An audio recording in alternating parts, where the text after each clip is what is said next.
Hello friends, ओम श्री गणेशाय नमः। आप सभी का हमारी यूट्यूब चैनल पे हार्दिक स्वागत है। पिछली वीडियो में हमने बात की थी दशा माता व्रत की चौथी कथा की। अब आइए प्रारंभ करें दशा माता व्रत की पांचवी कथा। एक राजा की दो रानियां थी। राजा की प्यारी रानी को लक्ष्मी कहा जाता था और दूसरी रानी को रानी होने पर भी कुलक्षणी कहा जाता था। एक दिन लक्ष्मी रानी क्रोध होकर लकड़ी का पाटा ले मलिन कपड़े पहनकर को भवन में जा लेटी। राजा ने लक्ष्मी से पूछा, तुम को भवन में क्यों पड़ी हो? तुम क्या चाहती हो? रानी बोली, कुलक्षणी को देश निकाला दिया जाए।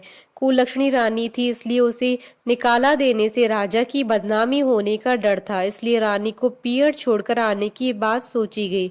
राजा ने पटरानी को एक रथ में सवार करवाया और स्वयं घोड़े पर चढ़कर रथ के साथ चलने लगा। एक बीहड़ जंगल में पहुंचकर राजा ने रथ को रुकवाया। पालकी ढोने वालों को वहां से हट जाने को कहा। राजा रानी को उस जंगल में छोड़कर घोड़े पर सवार होकर अपने महल में आ गया।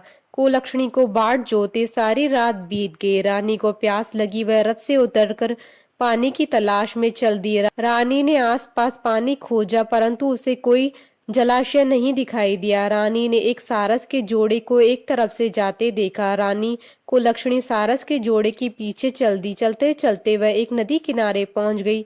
रानी ने शौच आदि से निवृत्त होकर उस नदी में स्नान किया, जल पीकर अपनी प्यास बुझाई। उस समय कुछ स्त्रियां भी स्नान कर रही थी। स्नान करने के बाद उन स्त्रियों ने दशा माता का डोरा लिया।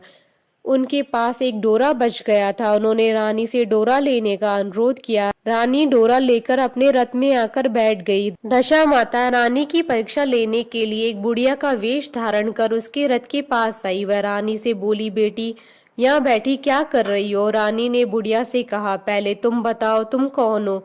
बुढ़िया ने उत्तर दिया, मैं तुम्हारी मौसी हूँ। तब रानी उसके गले लगकर रोने लगी।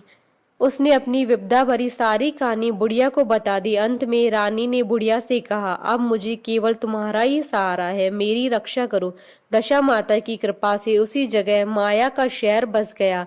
रानी के भाई भाभी आदि सारा मायका वहां प्रकट हो गया। रानी ने अपने पीहर के साथ मिलकर 9 दिन तक दशा माता की कथा कहानियां सुनाई।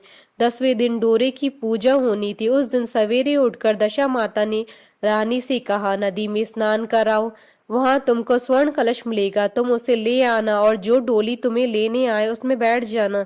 किसी से यह मत पूछना कि यह डोली किसकी है। रानी ने नदी में स्नान किया। वह स्नान करके बाहर निकल आई तो उसे 2 स्वर्ण कलश नदी किनारे में रखे मिले।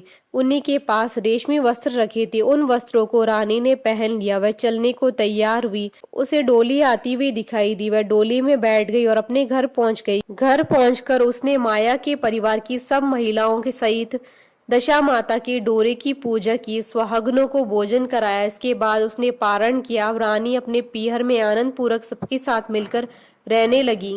इधर कुछ समय बाद राजा को रानी कुलक्षणी का ध्यान आया। राजा ने विचार किया कि जिस दिन से मैं रानी को जंगल में छोड़कर आया हूँ, तब से उनका कोई समाचार नहीं मिला। चलकर देखना चाहिए कि रानी कुलक्षणी का क्या हाल है।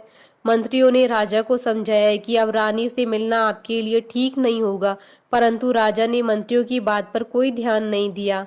वह घोड़े पर सवार होकर उसी स्थान पर पहुंच गया जहां पर रानी को छोड़कर आया था। राजा को यह देखकर बड़ा आश्चर्य हुआ कि यहाँ तो सघन वन था, परंतु अब यहाँ रमणीक बस्ती बसी हुई है। राजा ने लोगों से पूछा, ये कौन सी नगरी है? लोगों ने उसे बताया कि यह कुलक्षणी का नगर है। अब तो राजा के आश्चर्य का ठिकाना न रहा। वह बार बार सोच रहा था कि क्या यह नगर मेरी पटरानी कुलक्षणी द्वारा बसाया गया नगर है। राजा ने कुलक्षणी के महल के पास जाकर सूचना भिजवाई कि उनसे अमुक देश के राजा मिलना चाहते हैं। रानी ने राजा को पहचान कर मिलने से मना कर दिया, परंतु मौसी ने उसे समझाया कि हिंदुओं में पति परमेश्वर माना जाता है, तुम्हें यही उचित है कि तुम यथाशक्ति उनका आदर सत्कार करो। मौसी के कहने पर रानी कुलक्षणी ने राजा को महल में बुलवाया।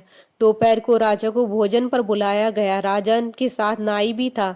रानी राजा और नाई को भोजन कराने लगी। पहली बार रानी ने नाई की पत्तल पर भोजन परोसा तो नाई ने रानी के पैर पर एक छींटा लगाया। रानी इस भेद को समझ नहीं सकी कि नाई ने उसके पैर पर रायते का छींटा क्यों मारा। रानी दूसरी बार पोशाक बदल कर गई। राजा मन में सोचने लगा कि यहाँ तो बहुत सी रानियां हैं, सबकी शक्ल एक जैसी है, मैं अपनी रानी को कैसे पहचानूंगा।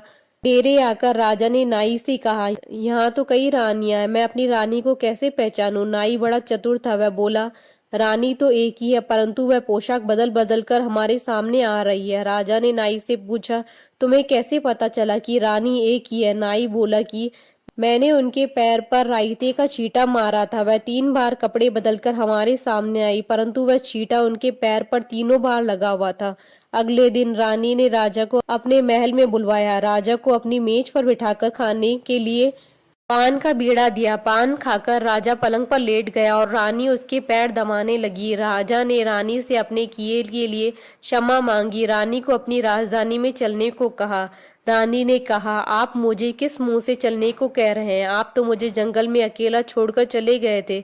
आप तो दूसरी रानी के कहने में आकर मेरा परित्याग कर चुके थे। यह तो मेरी मौसी का किया हुआ है, उसी के कारण यह सब वैभव मुझे प्राप्त हुआ है, वरना आप तो मेरा सर्वनाश कर चुके थे। राजा ने रानी को बहुत समझाया, तब रानी बोली कि मैं केवल एक शर्त पर आपके साथ चल सकती हूँ। आप मेरी मौसी से वरदान मांगेगी कि यह नगरी आपकी राजधानी के पास पहुंचा दे, जिससे जब मेरा मन चाहे आपके पास रहूं, जब मेरा जी चाहे मौसी के दिए महल में चली जाऊं। मेरी मौसी बड़ी दयालु है, संभव है कि वह हमारी बात मान जाए। राजा ने दशा माता मौसी से प्रार्थना की। मौसी ने राजा की बात मानकर दोनों शहरों को पास पास स्थापित कर दिया, मानो एक दूसरे के ही भाग हो। राजा ने दशा माता की कृपा का फल जानकर शहर में ढिंडोरा पिटवाया कि उसकी प्रजा दशा माता की पूजा किया करे। भगवती दशा माता ने जिस प्रकार कुलक्षणी पर दया की, वैसी दया सब पर करें। बोलिए दशा माता की जय। आशा करती हूँ कि आपको दशा माता व्रत की 5वीं कथा का ये वीडियो पसंद आया होगा, तो आप इस वीडियो को अधिक से अधिक लाइक और शेयर कीजिएगा, ताकि सभी भक्तों को इस वीडियो का लाभ प्राप्त हो सके। आप हमारे चैनल को सब्सक्राइब जरूर कीजिएगा अगर अब तक नहीं किया है, तो ताकि आप और हम कनेक्टेड रहें। साथ ही प्रेस करना ना भूलिएगा बेल आइकन को, जिससे नए वीडियो से रिलेटेड नोटिफिकेशन आपको तुरंत प्राप्त हो सके। ओम श्री गणेशाय नमः।